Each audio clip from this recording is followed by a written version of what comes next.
16 million children in the United States are living in poverty, which is 22% of all children. Eric Jensen, a leading expert in the interrelated fields of poverty and education, defines poverty as, quote, a chronic and debilitating condition that results from multiple adverse synergistic risk factors and affects the mind, body, and soul, unquote.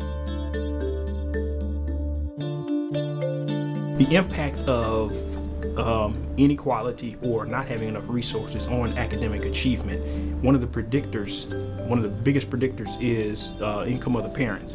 From the income of the parent, we can predict student academic achievement pretty well.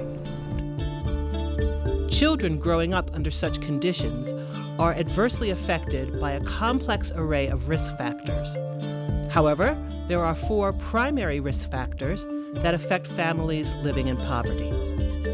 The first is emotional and social challenges that can often be attributed to a weak or anxious attachments formed by infants that can lead to full-blown insecurity during early childhood years. Children require healthy learning and exploration for optimal brain development.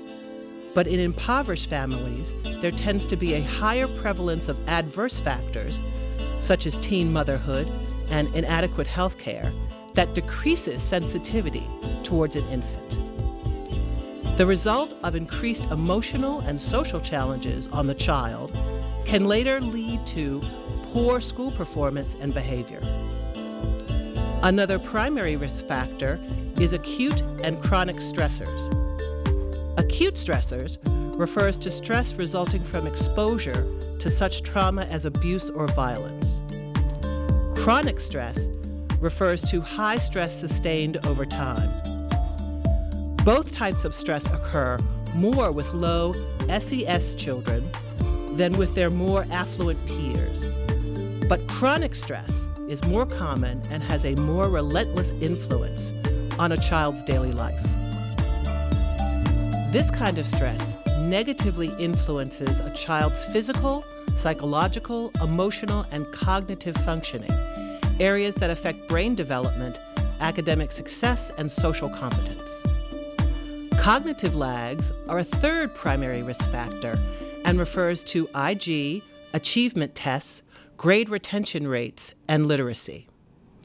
Children raised in poverty receive less cognitive stimulation in early childhood compared to their more affluent counterparts, and then, as a result, enter school a step behind their peers. The final risk factor is health and safety issues, such as malnutrition, environmental hazards, and insufficient health care. The greater incidences of health issues among children living in poverty leads to increased school absences, more incidences of illness during class, and a higher rate of undiagnosed or untreated health problems or disabilities. While poverty affects people in many different ways, there is a major distinction between urban and rural poverty. Urban poverty can be defined as occurring in metropolitan areas with populations of at least 50,000 people. The urban poor deal with a complex aggregate of chronic and acute stressors, including crowding, noise, and violence, and are dependent on often inadequate large city services. Rural poverty occurs in non-metropolitan areas with populations below 50,000. In rural areas, there are more single guardian households, and families often have less access to services, support for disabilities, and quality education opportunities. In these remote areas, programs to encourage transition from welfare to work are problematic because job opportunities are often few. The rural poverty rate is growing and has exceeded the urban rate every year since data collection began in the 1960s. For these reasons, advocacy and policy that focuses on poverty and education need to take a different approach when dealing with urban versus rural poverty in education. In 2000, Elizabeth Beeson and Marty Strange published a report entitled Why Rural Matters: The Need for Every State to Take Action on Rural Education. The study examined each state individually and found that some states have more urgent need to develop explicit rural education policies, and that in some states, rural education is more important to the overall education performance than in other states. The results of their study indicated Alabama, Arkansas, Kentucky, Louisiana, Mississippi, Montana, Oklahoma, and West Virginia as the top 8 states where rural education is important and the needs are urgent. While this study is useful in identifying the states where rural education is imperative to good schooling, it also brought to light states where rural communities' educational needs may be forgotten in the political discourse and policymaking of state politics.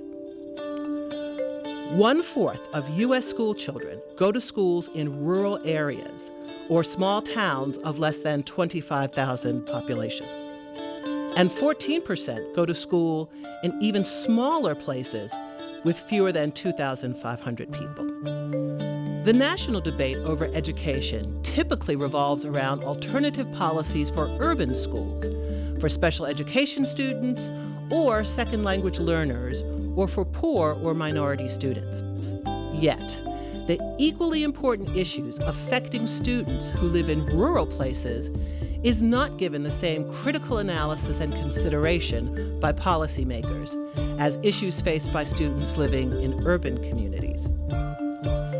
This inclusion is not necessarily done so on purpose or due to carelessness, but rather an unfortunate consequence that rural people are so widely dispersed that they become politically invisible on the statewide scale. You have a lot of schools, you have a lot of interests, you have more influence of local politics. So in bigger cities, you'll see mayors getting involved, city councils getting involved, and all of these kinds of things that you won't necessarily always see in rural school settings. But rural school settings face their own challenges too. Another reason why rural education is a difficult issue to grasp is because Americans do not have a clear understanding of what we consider to be rural in comparison to what we consider to be urban. However, rural America is just as diverse as urban America, but poverty is especially prevalent among rural minorities.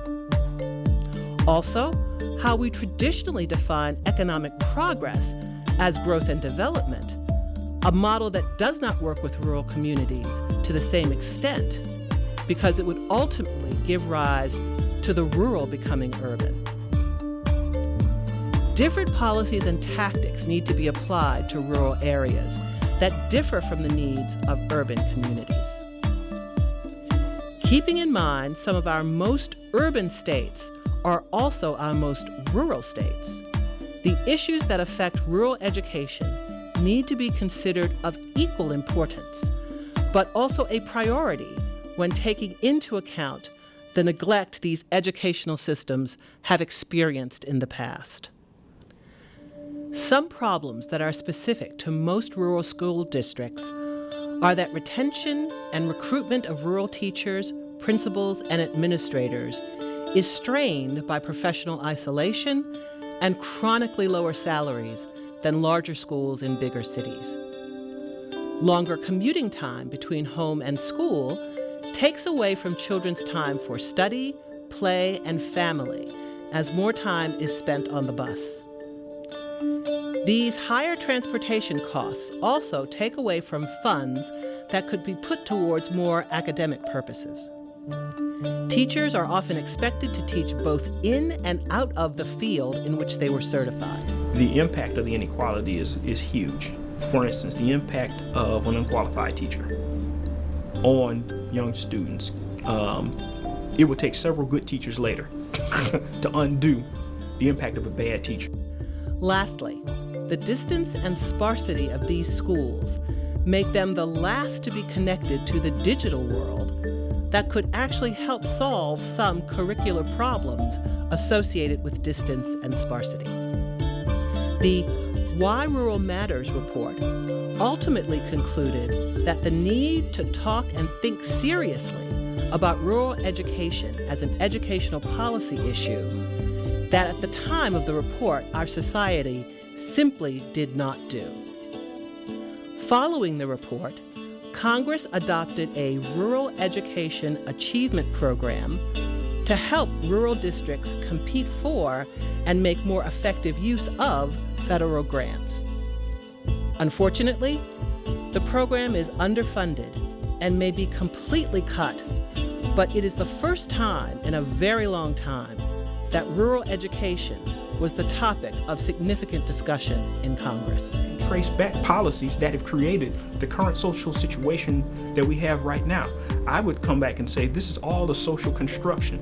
It's the way that it is, not because of happenstance, but it was created. 3 states' Supreme Courts, Arkansas, Ohio, and Tennessee, ruled their states' school finance systems to be unconstitutional for their inadequate and inequitable funding of rural schools. Another development was the new federal legislation that includes provisions for 8 federal educational research and development centers on topics of national significance, including one dedicated to rural education. Among many other developments following the report, a final notable one is that the U.S. Department of Education has established an interdepartmental working group to focus on the problems of rural education. The fact that 43% of the nation's public schools are in rural communities and that 31% of the nation's children attend these schools finally made its way into the national discussion of education policy. Over time, one of the things that happened is we've become more comfortable talking about an uncomfortable issue. I remember a time where we really didn't even, in the literature you would see scholars talking about poverty's impact on education, but it wasn't a conversation like we're having right now.